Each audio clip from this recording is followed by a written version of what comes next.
Welcome, welcome, welcome, everybody. Thank you for being here, and welcome to Coach Les and Sujata here against all odds. Believe it or not, yes, we are here against all odds. And my introduction to Sujata tonight: no retakes, no manuals, real life lessons here with Sujata and Coach Les. Sujata wrote a book called, she's written 3 books, but this book is called Against All Odds, Legal Life Manual. Do you live in the jungle with animals or live in civilized society? Sujata has accumulated a wealth of experiences during her life, leading to insights and knowledge that cannot be coached or taught in a class. She is a mother, a wife, a journalist, a consultant, an activist, a leader, and businesswoman domestically and internationally. In sharing her story, Sujata strives to provide readers of all backgrounds in any part of the world with real life examples on how to deal with the unpredictable nature of everyday life. And Sujata and I have teamed up to create these Life's podcast video casts. And our goal, every time we come together, is to share with you a little bit about what I would call the crazy opportunity of life from 2 different aspects from around the world. And in doing that, one of the things that we are looking at tonight, and I will have Sujata explain it in just a second, but I'm going to read it to you in case you didn't get a chance to look at the description for the room tonight. In the description, we said, don't be a priority for someone for whom you are their option. And we're going to be discussing that tonight. So super excited to have you all here. Super excited to be filming this, taping this, doing all of those cool things, and excited to have each of you come up and share, ask questions, put us on the hot seat, have fun. That's what we're here for. It's Friday night, as Jeanette would say, and we are here to have a little bit of fun and enjoy some of the things that we may openly discuss here. We keep the stage clean. We enjoy a little bit of debate, a little bit of fun, and differing viewpoints.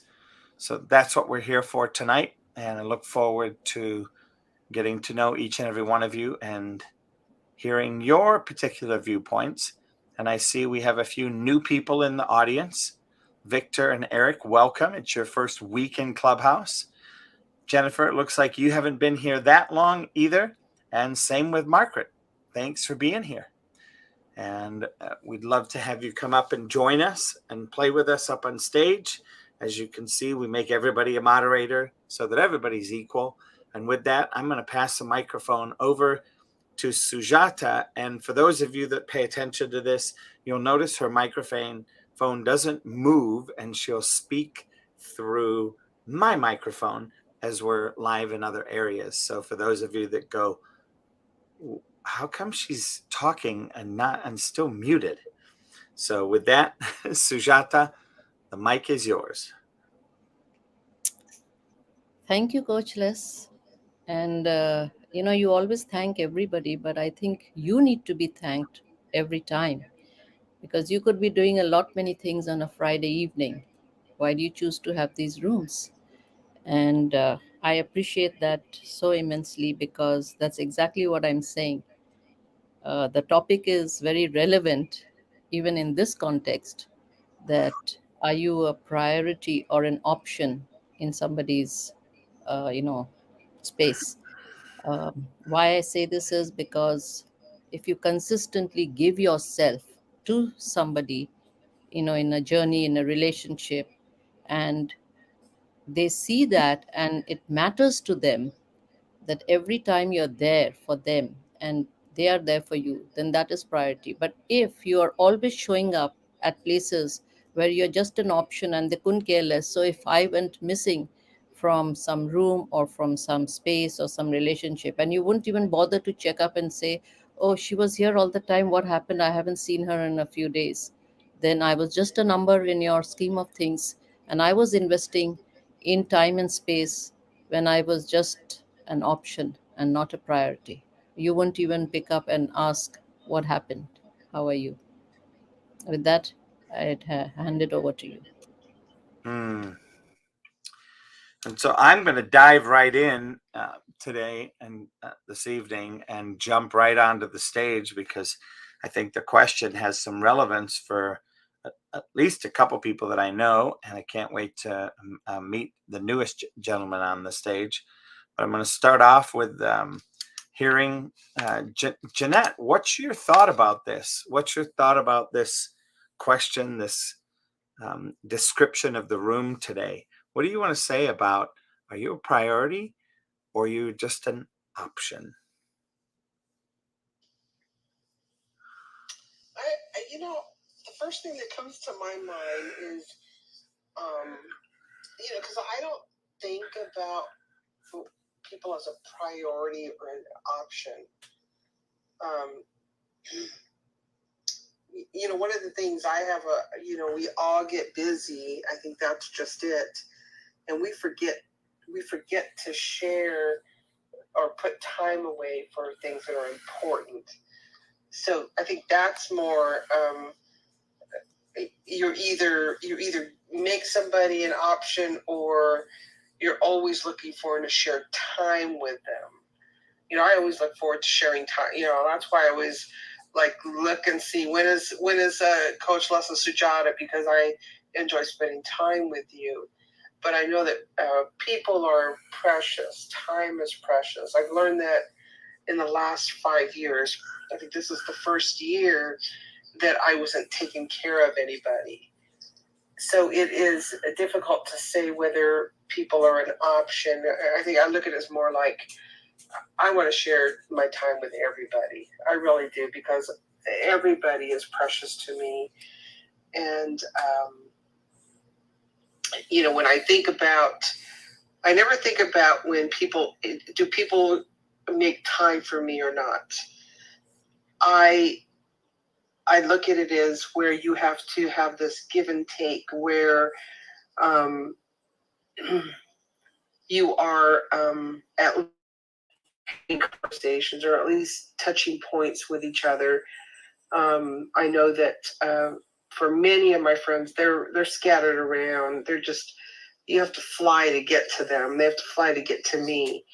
And so I don't look at them as either, are they making me an option? Are they really making an effort? I don't even look at that, because when we finally come together, when we finally get together, we say, the first thing out of our mouths is, why do we let time go by so fast, so long before we come together?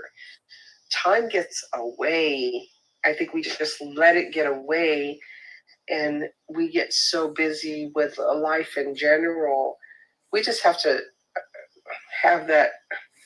It's been just so long since I can just focus on my friends or myself. It's been a long time, and I don't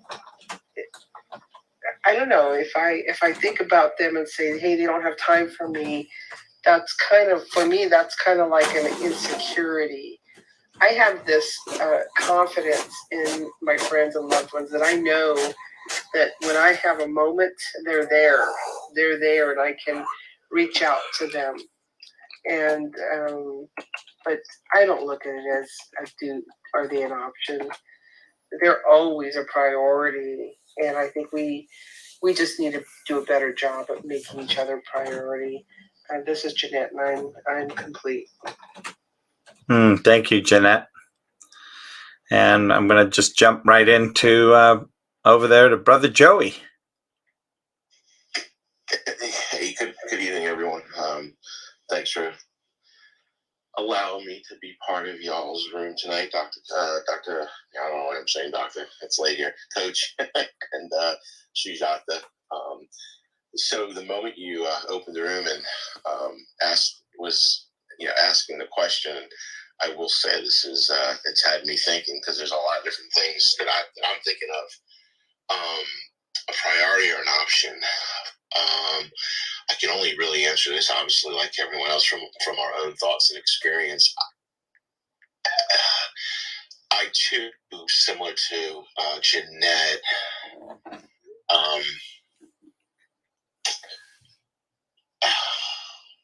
maybe not similar to Jeanette. Let me say this real quick.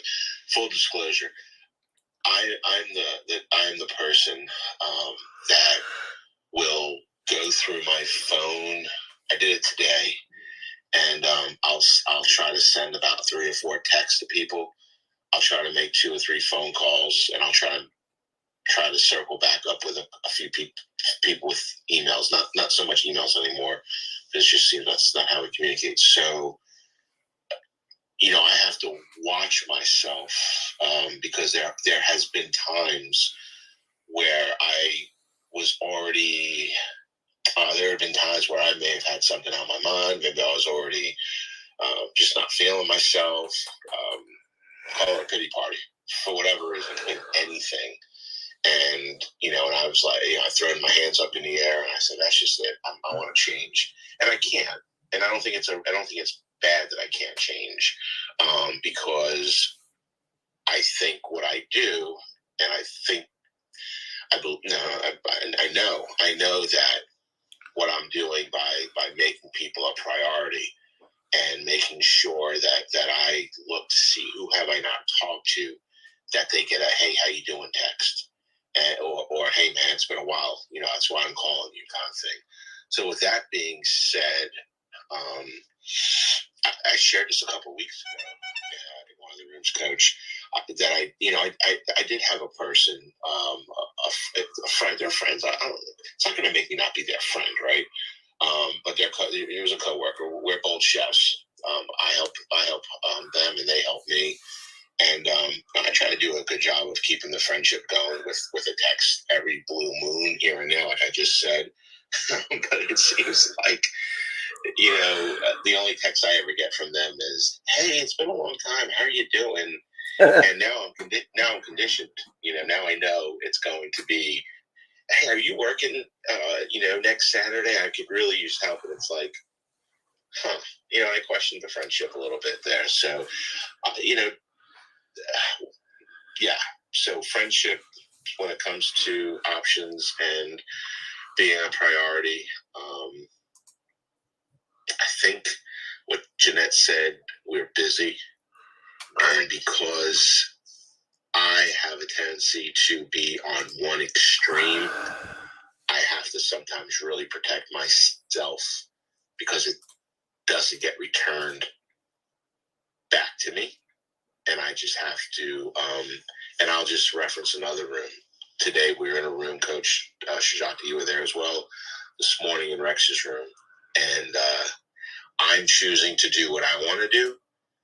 They're choosing to do what they want to do. And despite that, I'm still going to have a killer day. This is Joey, and I went long, but I'll yield my mic. So, Joey, you didn't go long. Don't worry about it. It's not morning possibility with a cup of Bible. No, I felt like I was actually listening to myself as I was talking. I'm like, you're not even. I felt like I wasn't. I feel like I wasn't communicating. However, thank you, Coach. You're too kind. And once again, Doc, thank you, Sujata and Coach, for having me on stage. Well, you're very welcome. It's always a pleasure. And I can't wait to introduce. This is a new person. And so I'm going to do the type of introduction that I love to do, just because it brings me pleasure, and I like to find out, and it makes me read their bio.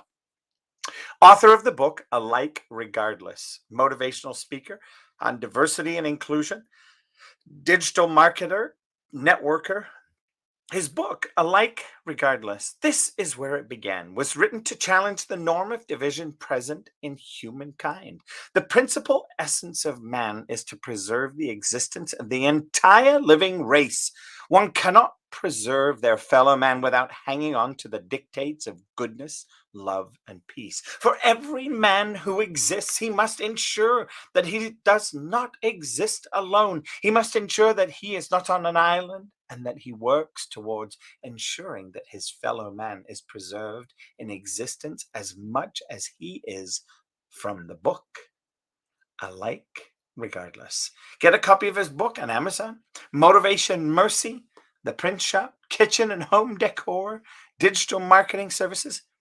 And would you like a speaker for your next event? He wants to challenge the status quo, fight for diversity and inclusion, and seek to challenge the norm of division present in humankind. His talk reveals pathways to change and compelling visions for the future. Available podcast, radio, and TV interviews. Let's connect. You can DM him on Instagram, and he's got about a whole bunch of other links. He has an obsession with the following topics: diversity and inclusion, overcoming adversity, personal development, team building, and he lives in Tulsa, Oklahoma. But he was made in Haiti. He supports Diligent Active Love for Haiti, a nonprofit organization advocating and supporting the education of the less fortunate children in Haiti. We help them reach their full potential and be an asset to their community and country. He's a proud supporter of the Oklahoma Center for Community and Justice, OCCJ, an organization that seeks to validate, understanding, and empower individuals to create exclusive communities through dynamic diversity and inclusion programming for all ages. He speaks the following languages: Haitian Creole, French, English, and conversational Spanish. He has a Twitter account where you can connect to him and follow him, where it says he's an entrepreneur, author of the book Alike Regardless, motivational speaker on diversity and inclusion, certified diversity and inclusion activist. So as I said, you can follow him there. You can also go to his Instagram, where you are able to follow him and mesh him there. And it says author, digital marketer. He provides website design services, author of the book Alike Regardless, motivational speaker on diversity and inclusion. And with that, we're thankful to the both of you for joining us this evening. I'd like to take the moment to hand the mic to you, Ivana. Thank you so much, Coach Les. It's such an honor to be in this room, in your room again. I remember when I first joined the clubhouse, your room was the first room that I actually landed. I'm like, oh my goodness, this man is amazing. So thank you so much for the introduction. In regard to the topic this evening, whether we're an option or priority, the first question that I want to ask myself, do I want to be an option? Do I really want to be an option to my friends, to my family, to the world? Why should I not want to be a priority? And if we want to look at the question in a larger scale, would it make more sense for us to look at each other as a priority? I believe that we were created to be priorities because I'm not in science, but I do know when a person is born, everyone on this earth is a miracle. Amen. Out of billions of sperm that you were chosen, you were prioritized to be here. The fact that I am here this evening, that was a priority. It's not because of an option. It's not because of an accident. We are here because we have been prioritized. And this is the way that I want to look at my brother. This is the way that I want to look at my sister as a priority. I don't want to be looked at as an option. So I do not want to look at somebody else as an option. We are all priorities.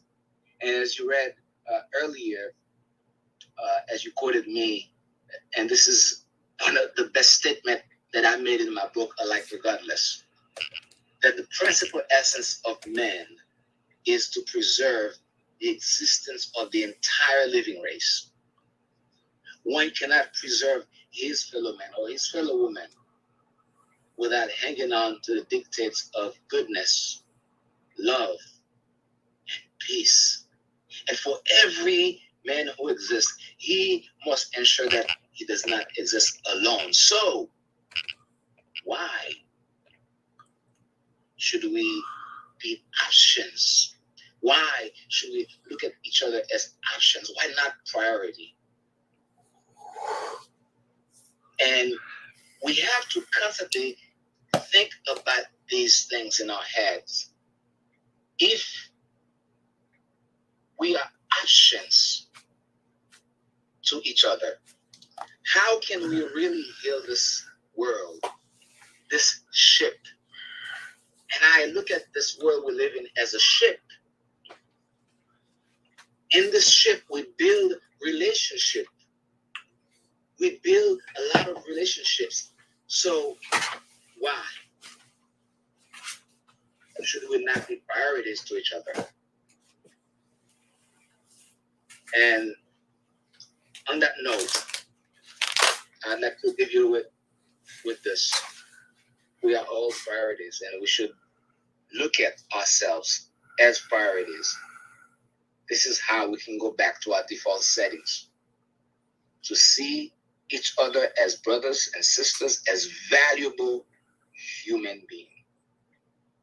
We need to add value to each other as we want to be valued. Thank you, Coach Les. Sujata, nice to see you again. It's been a long time. And everyone on stage and everyone in the audience. Thank you so much. I yield the mic. Well said. That's exactly how it should be.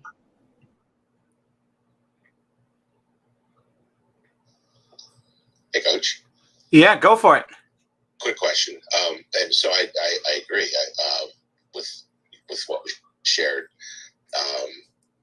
Like I said, the approach I take, very very self-aware and try to be active participant of making sure people feel like they're a priority. But my question would be, though, when we're in those relationships and we're not someone's priority, we're an option. I guess it might be two questions. How do we know? Because if I go back to what Jeanette had said, we know in the digital world that we live in that some people, if we're talking phone calls, text messages, emails, responses on Facebook, I've heard people be offended by the lack of engagement by somebody on their page. Yeah, what's new? What's new? Close to writing that person off. Yeah. Does that mean that they're not? Does that mean that they're considering you as an option? I mean, I've come pretty close to hearing somebody almost write somebody off and get really upset because that's what they're using as their test. So I mean, I think this conversation is kind of jam packed with different scenarios because the world we live in has changed on how we communicate. Yes. Okay. And so, what's your question for us? But what I was just looking to see is how do people react in their own personal space, in their own personal life, to when they're not a priority. Do they just write that relationship off do we just walk away and say, well, I'm tired of being? If we're saying that the world should live in a sense of everybody should be a priority. So when you come to a person and you finally discover that you are only an option, do we just walk away, or do we take these other things I just mentioned into consideration and just really hold ourselves accountable to ourselves and just be okay with how they're treating us? Because I mean, if they're not treating us wrong, if they're not replying to, I mean, I've even seen it before. No reply, no response is a response. You know, or they're just really busy. I haven't thought about that. So I think I think we hold people to a really high standard, and maybe we should. I don't know what the answer is to feeling like we're just an option. Okay, may I jump in? Yeah, sure. Okay. So for me, go right ahead. Thanks, Joey. So for me on this, one, I think if you're unsure of this, then you're unsure of your actual friendship. I think if you are at a level of friendship with somebody, you will check in and you will create the frequency of calling. Who's going to be the dominant one to make the call? How frequently are you going to get together? And to me, these are things to discuss as a potential friend, as somebody you're looking to connect with. And you learn. Now,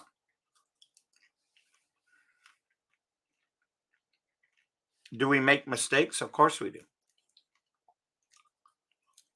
Do the mistakes make you concerned about whether or not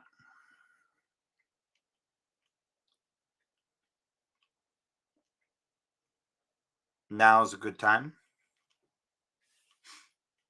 Is the concern, can I trust this person? Is the concern,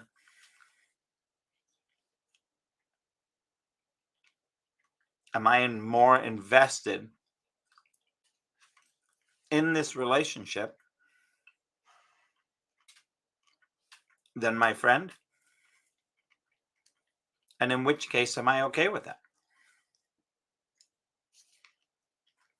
Because one person is always going to be more invested than another. And given that is the case,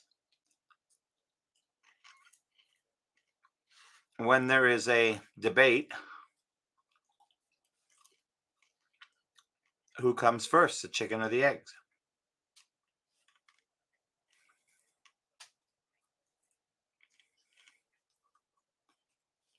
And that's what I want to say about it. And I'll tell you this.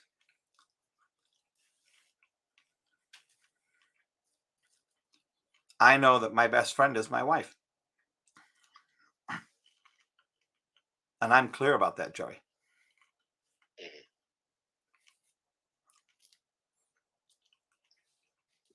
And I discussed that. Okay, sorry. Go ahead. Yeah, I think of two things. One's a book I'll share, but the other one is, and I believe that this is a good example or an analogy, and I've heard it said before. When you hold the door for somebody and you don't get a thank you, and someone gets upset, you know, why'd you hold the door? You know, you held the door. You held the door because it was the right thing to do. I don't hold the door looking for a thank you. I held the door because it's what I felt was the right thing to do at that time. When I call you, I call you with no expectations. Well, I called you, so now you need to call me back, or so on and so forth. So that's just kind of what I was thinking of. And in a book I read years ago by Andy Stanley, it's called Choosing to Cheat. I feel like I shared it in the room before, but Choosing to Cheat says this. It's Andy Stanley's writing a book about work-life balance, and so you put extra hours in the office because there's a big project, and you run the risk of having your family feel like they're just an option.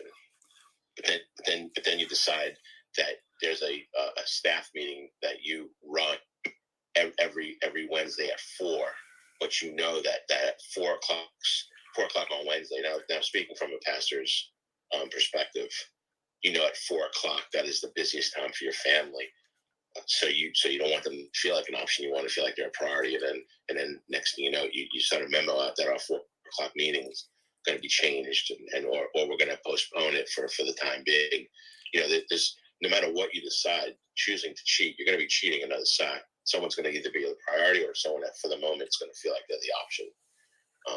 And I'll yield the mic.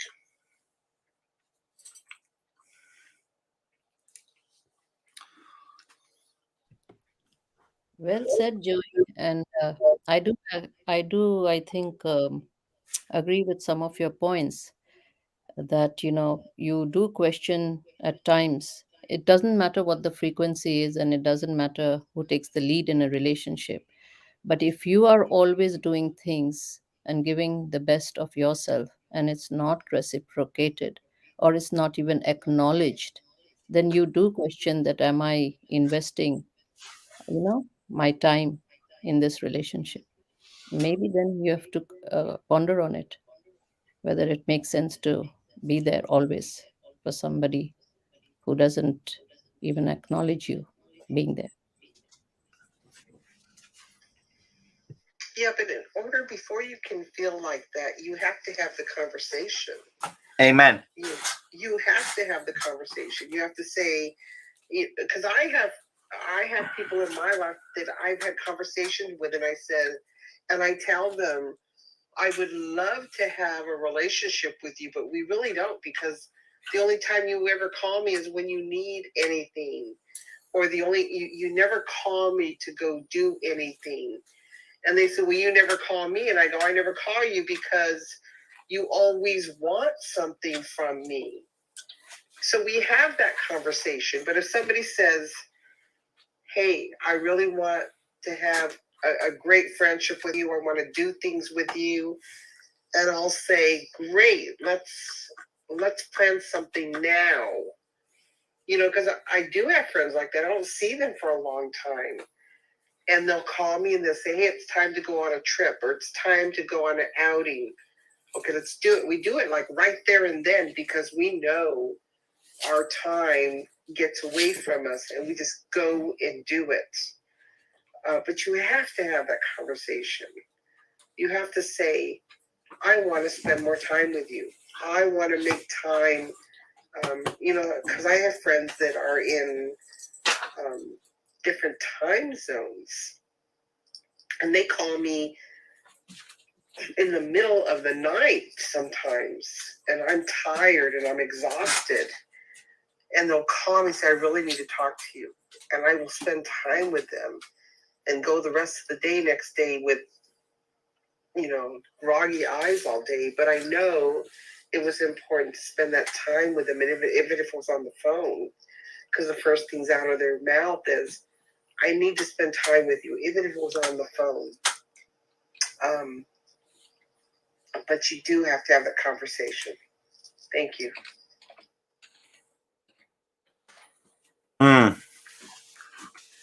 Great, Jeanette.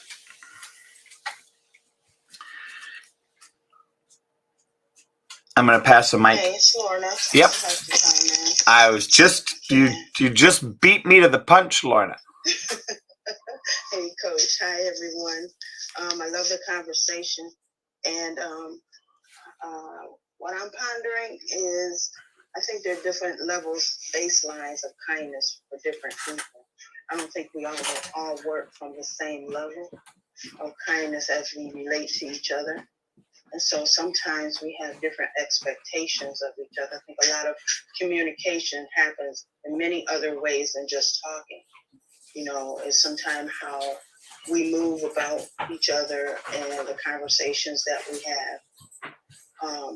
I don't know. I just think there's different ways to communicate, and I think there's a more of a way of assessing how you want to move with different people based on your perspective and how you move about in the world. So I don't believe it's as simple as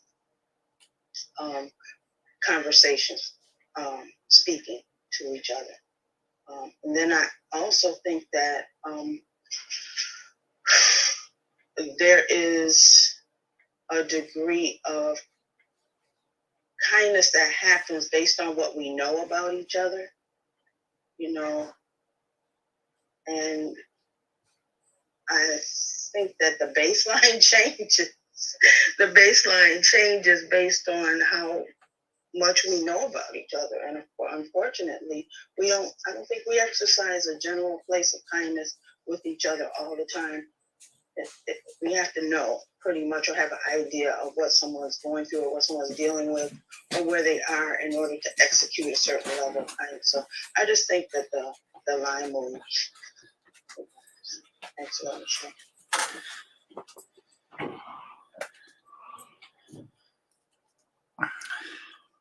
Thank you so much, Lorna. And with that, I pass the mic over to Evener. Go ahead. Thank you, Coach Les. I was going to add something regarding the topic, options and priorities. And sometimes it's very difficult with some people, although you may try to make them a priority, but though they may not want to be a priority. And that leads me to this text that I read a long time ago, that people come into your life for 3 reasons. For a reason, a season, or lifetime. And when they come to your life for a reason, it's because you have expressed something that you need them for, you need each other for. A season for the time, whether you are going through something, or some things, or some pain, some trouble, they're there for that reason. And lifetime, they're there with you for a lifetime. But I want to focus on one of them, which is the season. And if someone comes to your life for a season without any wrongdoing on your part, they will just go. Whether you treat them as an option, whether you make them a priority. And although that I personally, I want to treat people as a priority because I want to be treated as a priority. I want to give what I want. I want to be loved, so I love. I want to be treated right, so I treat people right. But we got to understand, in this world we live in, not everyone wants the same thing. Not everyone wants to celebrate love and kindness. Not everyone will see the same way, will see life the same way. But as I said earlier, our goal, our intention should always be to treat each other as a priority. Just give unlimited kindness and love. without expecting. But when we don't expect and we get it, that makes our world better. I yield the mic back to you, Coach Les. So, Ivana, here's Yes, sir. my question for you. Do you really believe that you can give without an expectation? Yes, you can. Yes, you absolutely can give without an expectation. And people do it all the time. You go to the gas station and you see somebody, either they run out of gas or they're begging, and you give them something. Do you expect anything from that person? No, because that person cannot give you anything back, cannot give you money back. But I promise you, though, just because that same person cannot give you anything back, you cannot expect anything from that person. It doesn't mean that you're not going to drive 5 miles after that and find someone that will do something good for you. See, You give without expectation, because you don't give to someone just because you want that person to act the same way towards you. No. However, though, I'm going to challenge something, and I'm very curious to see how you answer it. Mm-hmm. I believe we do have an expectation. When we give, we have an expectation that that person wants to receive. We have an expectation to receive, That they will receive it from the same person. Pardon? That's the mindset. That's the mindset that I have. I give what I expect is not necessarily from that same person I give to.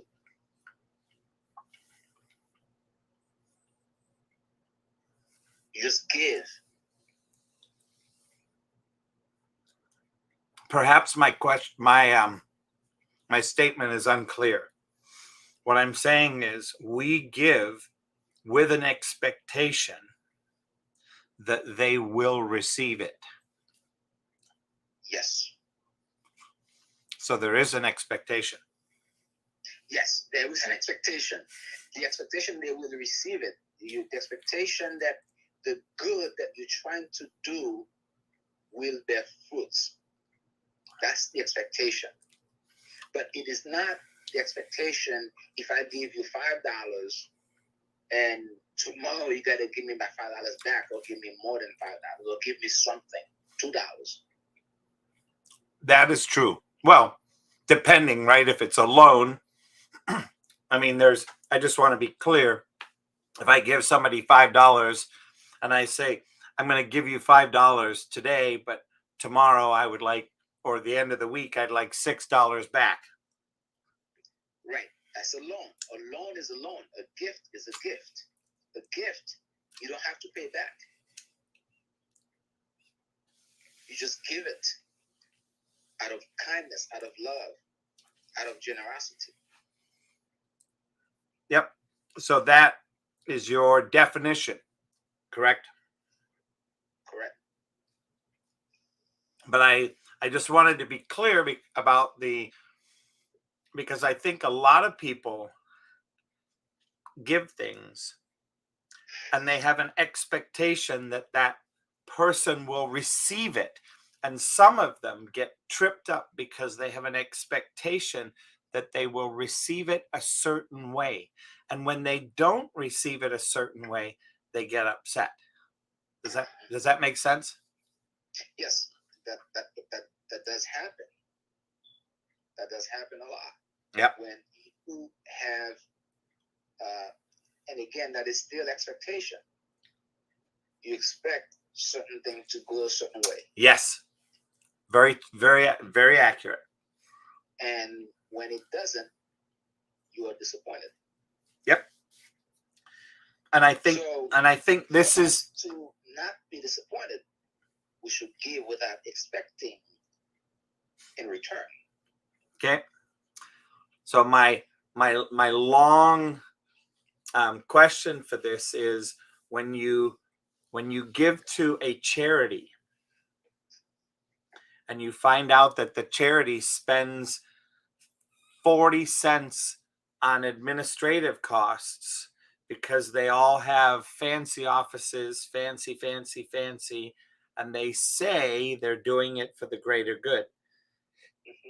And yet now we have people that check up on charities, because some charities only receive $1 and 80 cents goes to pay for the organization, and only 20 cents makes it to the mission field. And I think there's a huge breakdown in that system. So it was just, it came to me when you were chatting and saying that. I was like, I definitely have to throw this little curveball in there, because I believe that we live in a society today where people who give have an expectation of that giving, that it be given a certain way to a certain person in a certain blah, blah, blah, blah, blah, blah, blah. Yes, you can have expectation, but what kind of expectation? Yeah. Is it expectation to get back from that person? Is expectation for the good that you are doing to be multiplied? For example, I support nonprofit organizations, more than one. And these organizations, I know 100% that the members are doing everything they can to help. They have a heart to help. That is the true heart, to help others that are in need.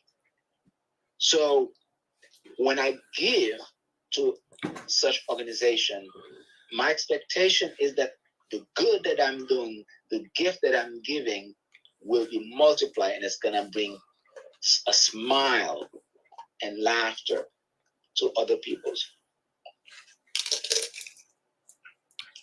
Thank you. Thanks for letting me put you on the spot. Absolutely, Coach Les. Thank you. You're welcome. And thank you for putting the room together. We need to have this kind of conversation. As human beings, these are the things that we should digest every single day. This thought, these ideas, to help us, to make us better as human beings. And that's how we can heal this world, one person at a time. Amen. Can I share to this point? Of course you can, Lorna. Wow, just the exchange between you two has really been special for me to hear. From what you were saying, Coach Les, about the giver has an expectation in what they're giving to be received. What I was hearing was there's a receiving that even happens with the giver, because there's a feeling of deficit when what they have to give is not received the way they intended to be received. It has nothing to do with the need of the person or the perspective of the person that they're giving to. Amen. There is a receipt that's happening when they give, because they expect it to be received with the value that they intend. Bingo. You know, so it's not complete giving. Well, it is giving, but there is an expectation. It's conditional giving. Yes. Yeah. Hey, Coach. Yeah, go ahead, Joey.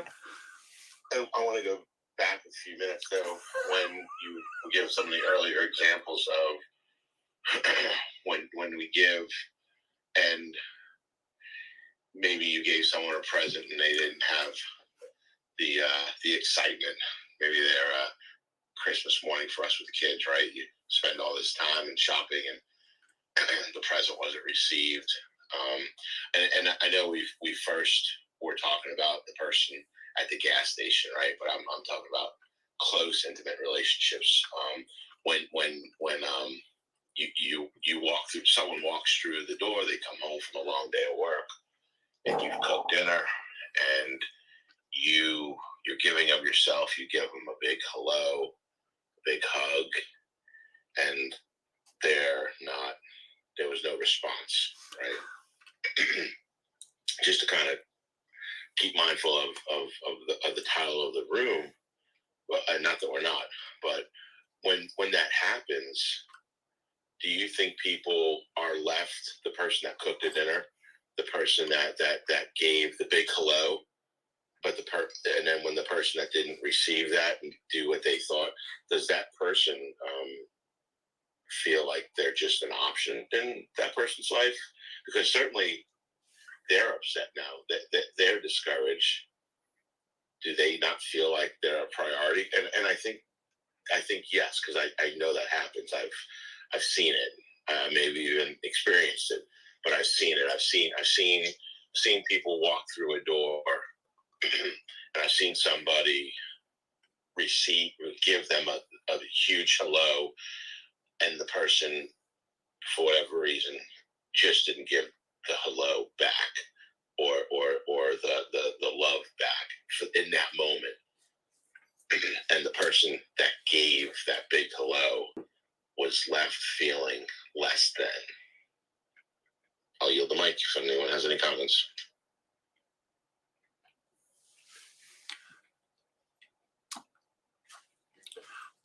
I want to hear what Selena has to say. Why are you putting me on the spot, Coach Les? You enjoy doing that? I just want to hear what you have to say about the whole question. I'm pulling your legs. I'm pulling your legs. Calm down. This is what I would say, Joey. I can say that it all depends on how well those people know each other. And let me tell you where I'm going with this. So for the person giving the wonderful hello, right? That may be how their love tank gets filled. That may not be how the person receiving it. That may not be how their love tank gets filled. And I'll say that I remember, we all know, I'm sure we all know, like Gary Chapman, the 5 love languages, right? And think about if you have someone who they're leaving the house and they're getting ready, and their way of it's a wife. She's leaving the house. She's getting ready. She's focusing on getting ready to leave the house. And the husband thinks that giving her the most passionate kiss as she leaves the house and telling her, goodbye, honey, I'm looking forward to you coming back home. He thinks that he just filled up her love tank. However, she leaves the house and really doesn't feel loved, because what would have spoken louder to her would have been if he made that cup of coffee that she desired so much, but just didn't have the time to do it. So it's a matter of really knowing that the individuals knowing the love language. And then I always say, in getting to know someone, you should know your wife, or the wife should know her husband. It should start off with a high school degree, and then we should move to a college degree, and then you get your master's, and then you get your PhD. That's the level, that's the depth of knowing that individual. When you take the time and make the investment, therefore you would know exactly what to say or do to fill each other's love tank. So therefore, when you speak what may be your language to her, she's not going to get filled. You have to speak her language. So I really think that it's a matter of truly making the investment and really not just knowing of, but knowing the individuals involved. That's my contribution, Coach Liz. This is Selena. Awesome. And Awesome. I'm done speaking. For now. For now. Thank you. I'm going to let Sujata take that apart. Take that apart? What do you mean take that apart? Dissect her conversation. So here is the thing, that I don't dissect conversations. I like to hear the differing perspectives in a conversation. And this is something about expectations and about knowing people, yes, because it's different in different context. So it depends on the relationship, what relationship you have with the person. Not everything is about husband wife or about friends. It could be so many other relationships, family members, and people who you interact with almost on a daily basis. So that brings to the question of, when you spend a lot of time with somebody, do the expectations of a certain amount of reciprocity matter, or it doesn't matter? Because when we talk of a season and a reason and a lifetime, they're all in different contexts. So you can't really put the same in all the three baskets. They're all different, so it depends on the relationship and of the person. In my book, I have covered this because I've had friendships where I was always invited by who I thought were very close friends when they needed, always, for any event which was a gala event, or if they went through some tragedy.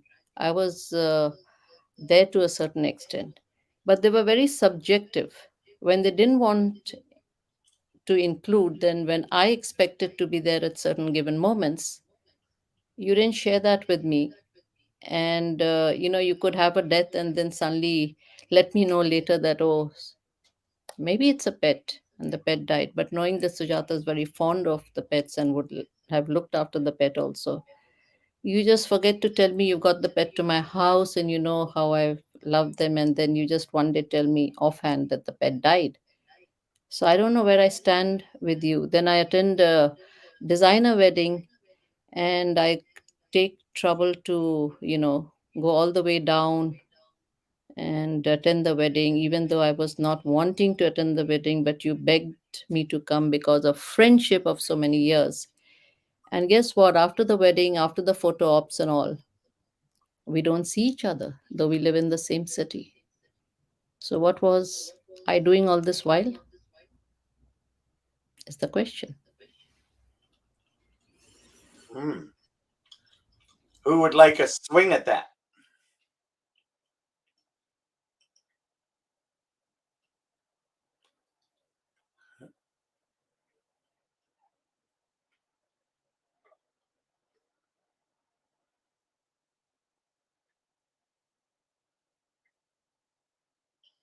I'll take a swing at it.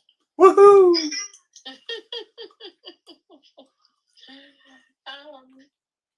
I believe, and not that I can speak on any of the individual's part, right? But I think it really comes back to, like you said, regardless of what the relationship would be, not just in the context of husband and wife, right?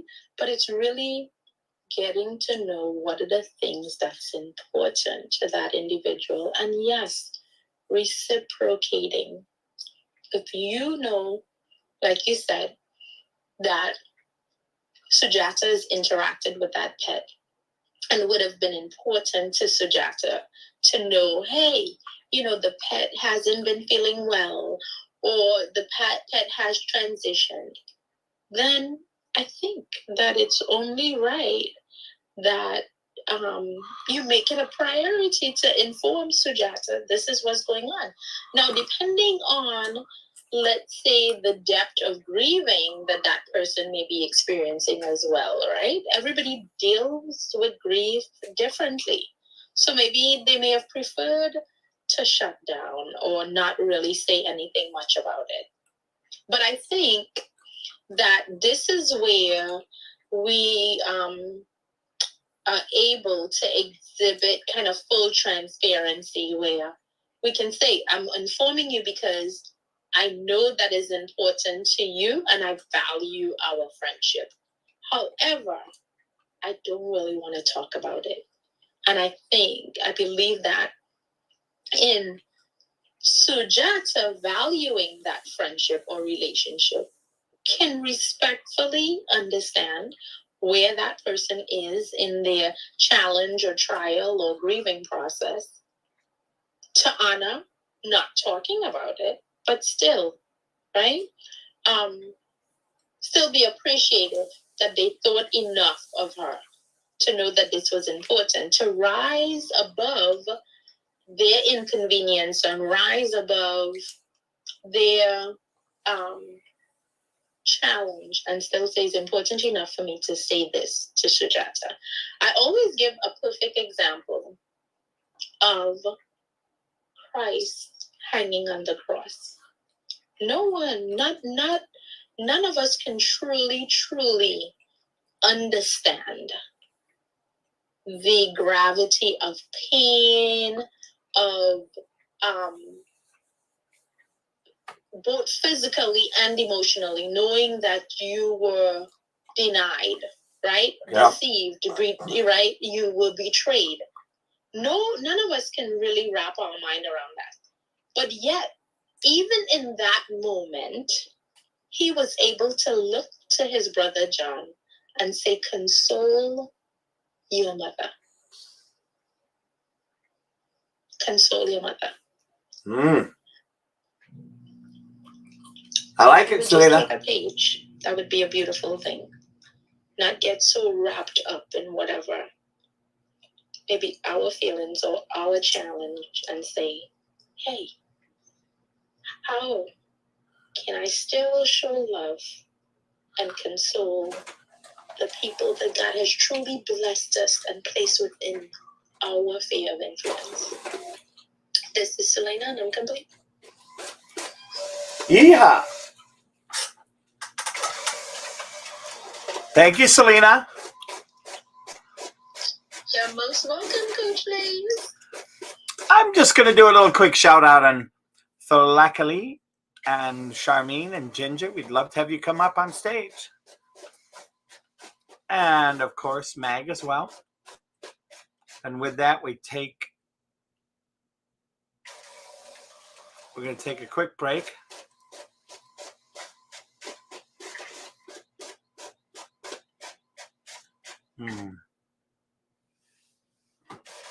And Sujata, are you going to dive in?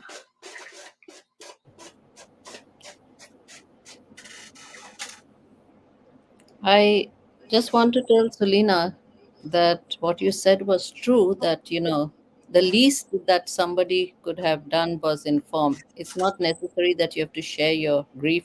People do process how they deal with grief, this thing.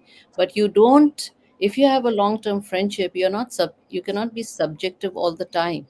You got a dog to my place, which is not a very usual occurrence, but you got the dog, and the dog was fully healthy, hale, and hearty. And when I offered to be there with you when you were going through another challenge, and then you just casually mention within a month or so that the dog died. I mean, it didn't make sense to me, because it gives me a lot of other thoughts, because by this time I know people for what they are, and they are not sometimes always who they are. It takes you sometimes a lot of time to discover that it was all a illusion or a lie, or they were not what you thought that they were. So then I will have lots of doubts. And also, the thing is that if you are there for somebody in their bad times and you're there to share and be there, and then they don't share it, then I will ask myself, what am I doing? Because I could also be investing somewhere else, right? More than money, more than anything else, it's the time and the space that we give to each other. And I'm very clear on that, that I would not like to be just an option that when you need me and when you want me, whatever may be the occasion, I'm there. But you don't even reciprocate, or I'm not in the same page for you. I don't mean anything to you at the end of the day, based on what you actually want me, where you want me. So yeah, I think it's like being taken for a ride, at some would call it.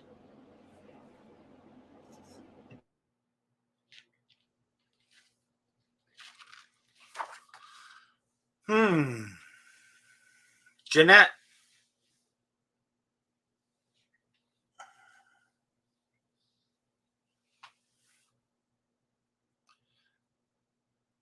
Jeanette, are you still there? I am still here, Coach. Awesome. Any thoughts you want to share with us? I still in all of I still go with you. You have to have discussions. You have to build your relationship based on common goals, and you can't do that without discussing it. You really do. You have to. Um, it takes two to work on a relationship, not one. And I don't like to get caught up in any insecurity. I just want to be upfront.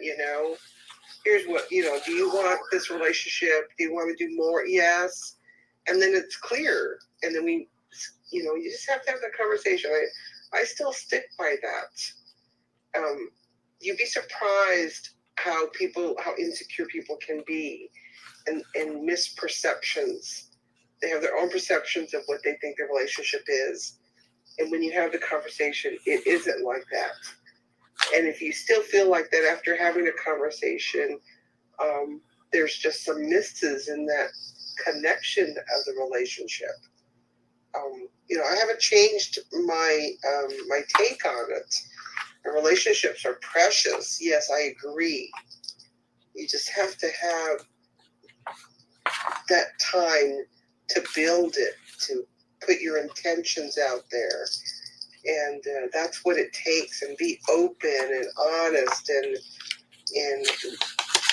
not demanding.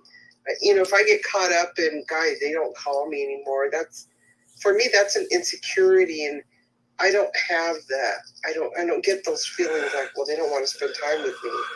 I don't get like that at all. I'll just pick up the phone and call them, say, it's time to do something.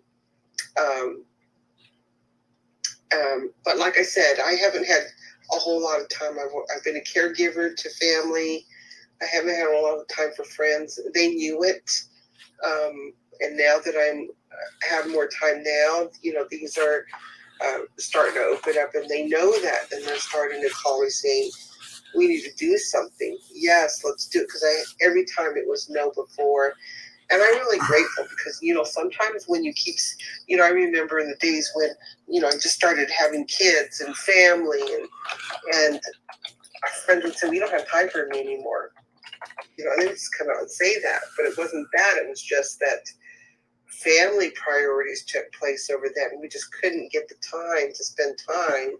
So they would just write you off instead of trying to work together to make some time to get keep the friendship going instead of growing apart.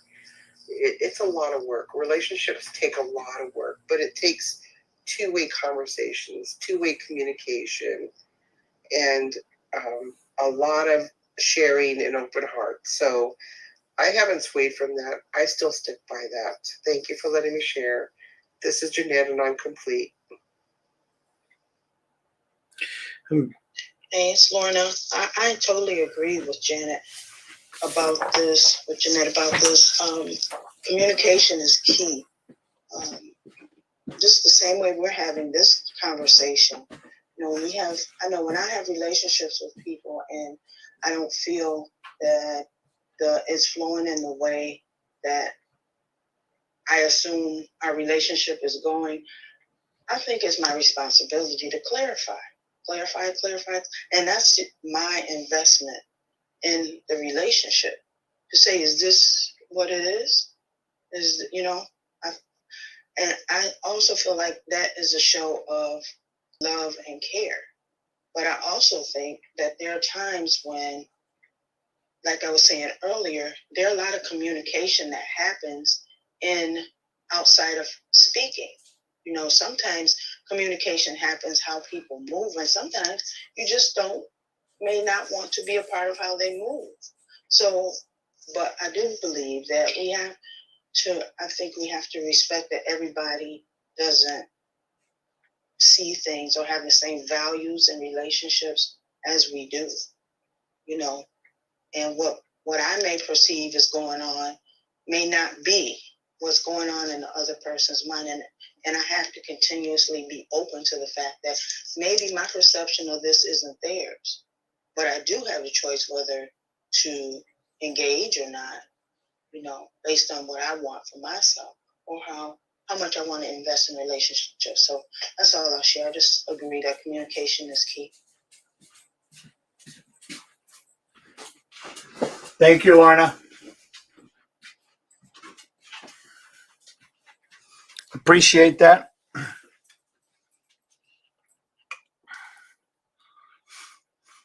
Joey. Yeah, I really like what Jeanette said, and she said it well. It's what I was thinking, and I felt the same way after she shared the first time. Coach, coming from a place that, I said in 2018 I had a really pivotal year. I began a process of learning how to be responsible for feelings and learning about myself. So I could really resonate. Like I see myself as that person who was insecure in those relationships, and now that I've moved and I've done, and time has passed, and I've been more aware of this, and this was an issue for me for a long time. Now I'm in a place where I am responsible for my feelings. So when we talk about, are we a priority or an option, when I think of when I feel like I'm beginning to think of that I'm an option, and I think of what took place in a relationship with someone that made me feel that way. And I'll give you an example. Not necessarily a true story, but just an example that's kind of similar to something that I've experienced. A friend, had big news. Let's call it heartbreaking news. Maybe something really terribly happened in their family or whatever it may be, and you're talking to a mutual friend of that person, and you find out this information, and you walk away thinking, well, why didn't they tell me? Now, so for me now, prior to 2018, that probably would have kept me down for a while, and I would have thought about that, but since then, being responsible for your feelings, being responsible how you interpret the relationship. Now I have a better understanding that, well, first of all, I'm not entitled to anything. They chose to tell who they wanted to tell. They just didn't choose me. I'm okay with that. And there's so many other scenarios and so many other ways to kind of maybe explain my point. But yeah, I think I agree with Jeanette with when we say, when she says the insecurity part, and trying not to think that way anymore, but trying to be responsible because here at the end of the day, it's my feeling. It's how I interpret it. I'm the one that's first interpreting it. That I'm the one that's processing it. Am I a priority or am I just I can't even think of the word. The other transaction. Yeah, so I can't. I'm sitting here thinking, but those are my feelings. So I'm gonna deal with my feelings first, and then I'm gonna be really, really, really careful to hold space for that other person, and maybe try to get a better understanding of maybe what's going on in their life before I jump to conclusions. Before I let myself feel like that I'm just an option. And I'm going to yield my mic there. Amen. Sujata?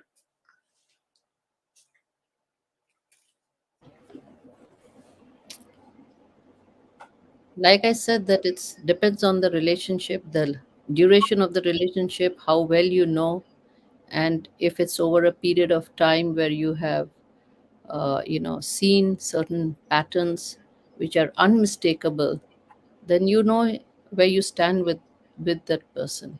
And I give a long rope before I come to a conclusion, but when I do, then I think that I have to walk away. Yeah, but sometimes you can see actions, but you can misinterpret them. And you have to Bingo. have a communication. You have to. You know,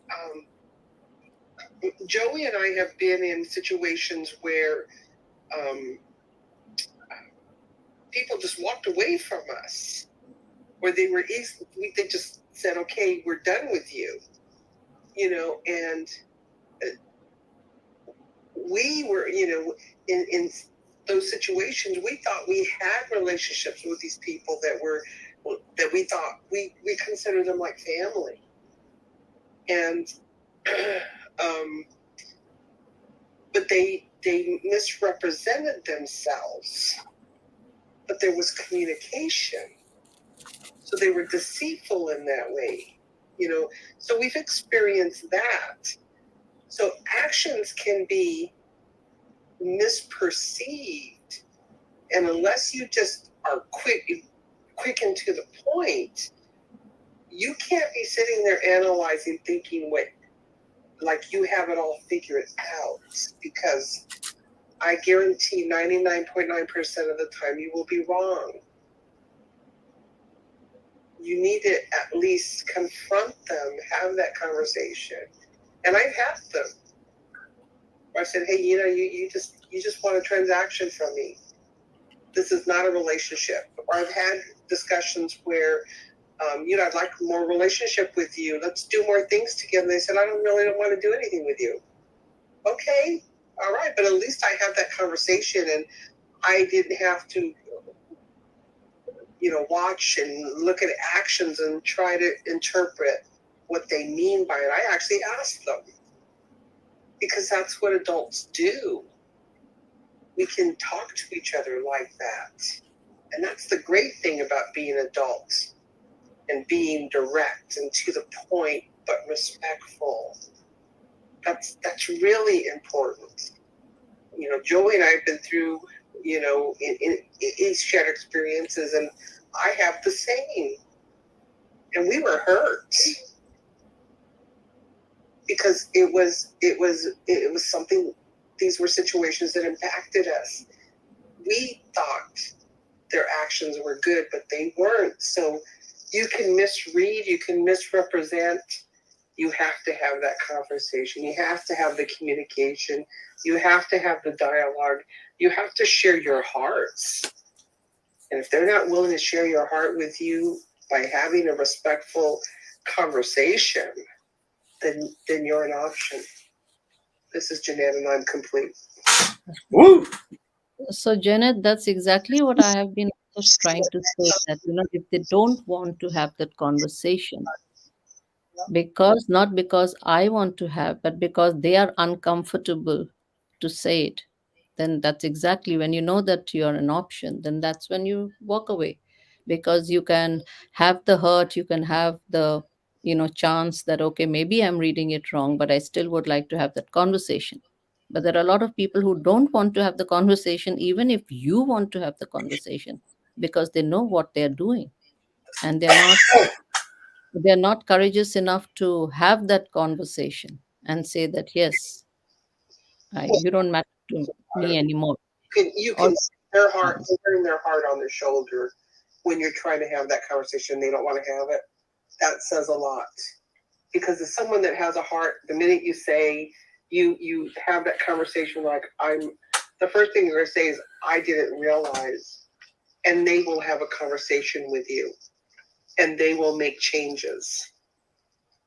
But the ones that you say that avoid the conversation, they're showing their true heart, and that's yet you can walk away. that's exactly my point. Can I ask a question? Am I having glitches? Because I hear Sujata, but I see Coach's mic off. So is that glitchy on my end? You see Coach's mic off. No, you're not. They're doing the podcast, so. Oh, I'm sorry. Okay. No, that's all right. I'm like, wait a minute. I think you mean Sujata's microphone is on, and Sujata comes through Coach on Clubhouse. I'm sorry. I see that. I should have recognized. No, that's okay. I was like, huh? My mic's on, and I'm all concerned because if my phone mic gets turned off, this show doesn't go anywhere. Y'all gave her the answer too quick. We were in podcast mode. I apologize. Y'all gave her the answer too quick. What? I'm gonna play around with her and tell her, I don't see what you're saying. See, Joey. See. I was gonna be like, I don't know what you're talking about. Joy, you've been hanging around Coach Les a little too much. Oh. I'm hanging around you too much, Shalina. No, I've been hanging around you too much. Oh yeah, right. Lorna, that's called brotherly love, and you just tell him, brother, don't love me so much, okay? Brotherly love and sisterly affection. Doobie doobie doo. Doobie doobie doo. Boy, that brought silence to the house. Mm-hmm. Stick with your day job, Coach Les.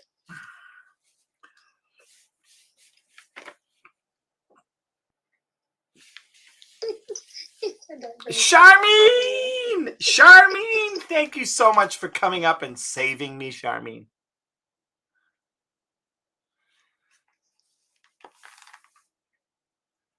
Uh-oh, we can't hear you if you're talking, Charmine. There we go. I got you. We got you. Can you hear me now? We did. Yes.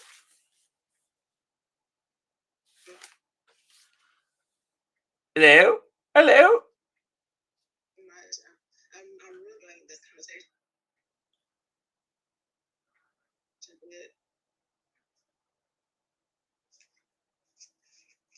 You're in and out, my dear. Oh, well, let me go downstairs. I'll just come back on later.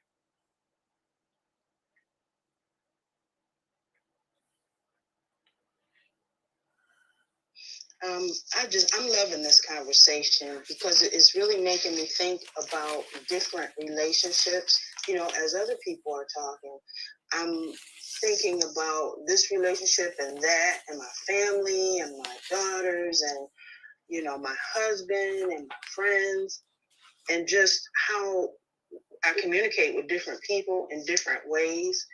But one thing I'm getting the most of is that I have to constantly revisit my own intentions. I believe that generally my intentions don't change, but sometimes as we're presented with different situations in life, you know, I believe that our defenses allow us to respond. I'll speak about me. I won't be general.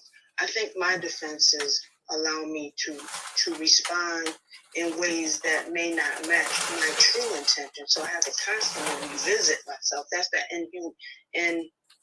imperfect thing, is that human thing about us, that we have to continue to check ourselves and see that what we say and what we do is matching what we really intend.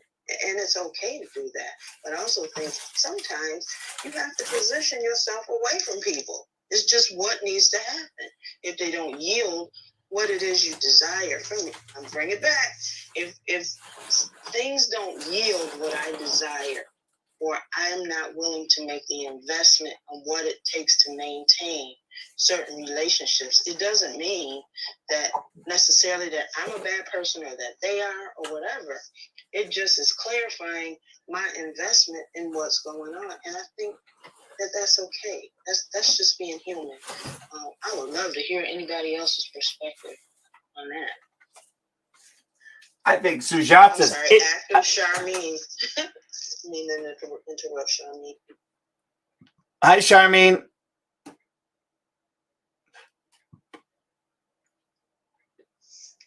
Can you hear me? Yes, we can. You're a little quiet, but we can hear you. Let's see. How about now? You just seem a little quiet, but I can hear you. Oh, I don't know what's happening. Okay. You're good. You're good. Okay.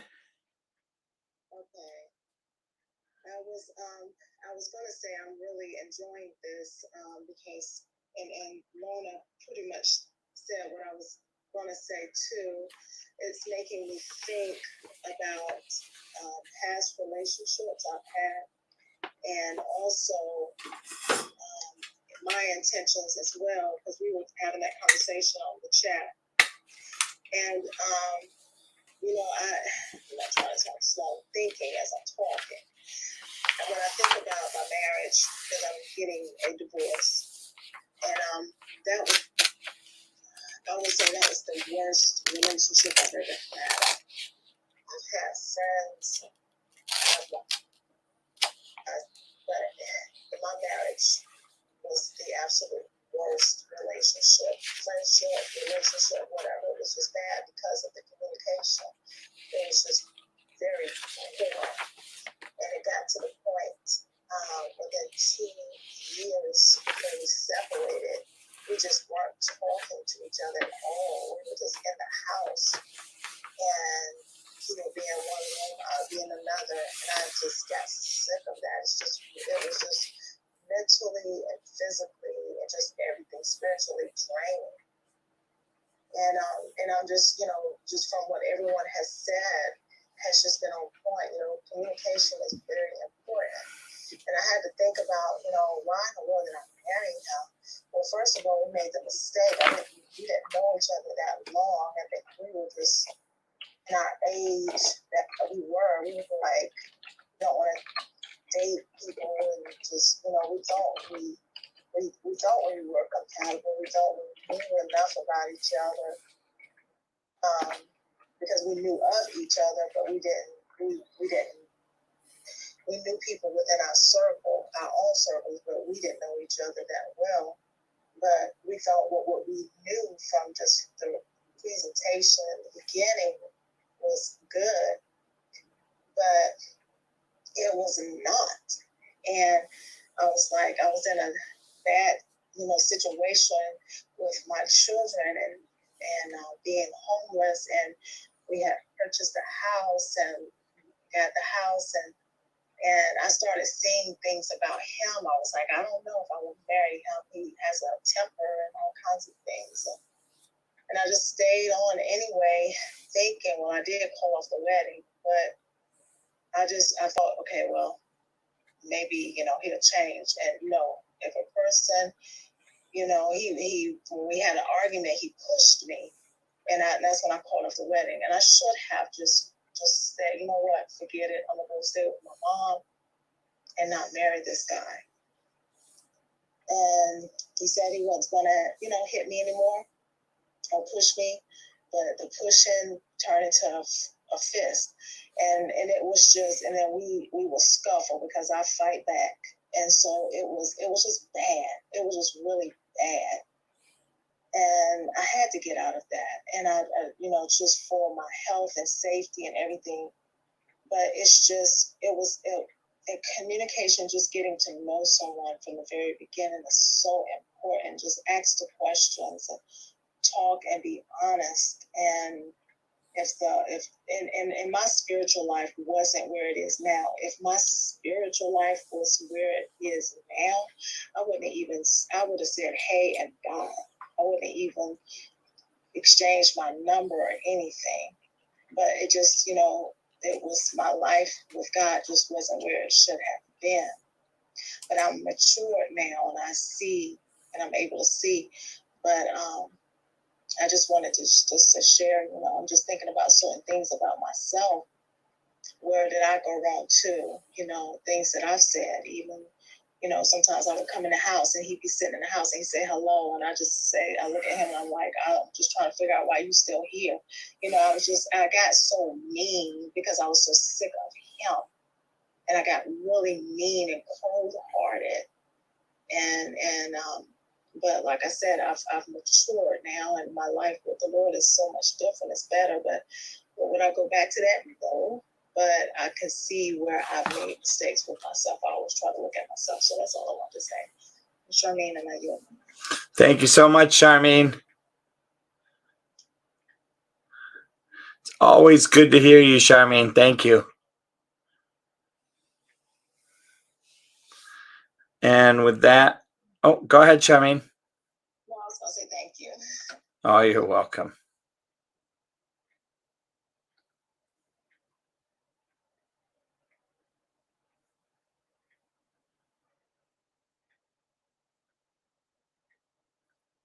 Well, I'd like to just do a quick check and make sure there's no one else who wants to come up.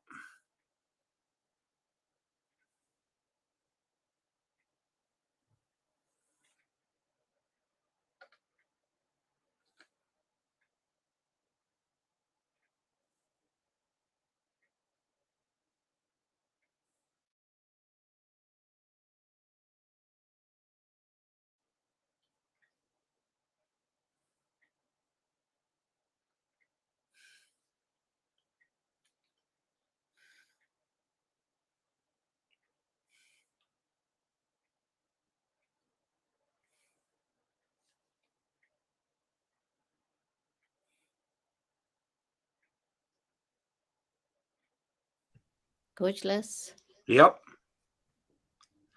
I don't know if anybody wants to come up. All right.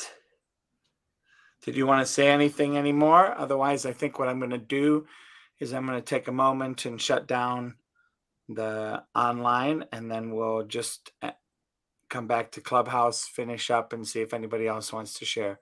How's that? That's perfectly fine. All right, here we go with some fun music. Woo woo!